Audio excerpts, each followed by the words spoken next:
Hi everybody, I hope you are doing well. Today we will talk about how to turn on auto translate chat messages on the application of Rave.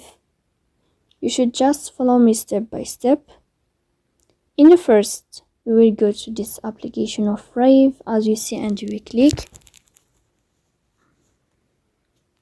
Here in this page, you will wait a moment like this until you find this first page of Rave as you see.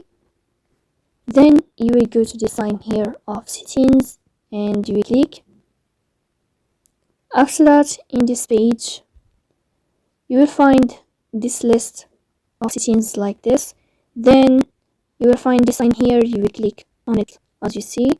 If the sign changes to this white color like this, then you know how to turn on auto translate chat messages on the application of Rave. So that's all. Don't forget to support us by like and subscribe. See you next time, and thank you for your watching and your attention.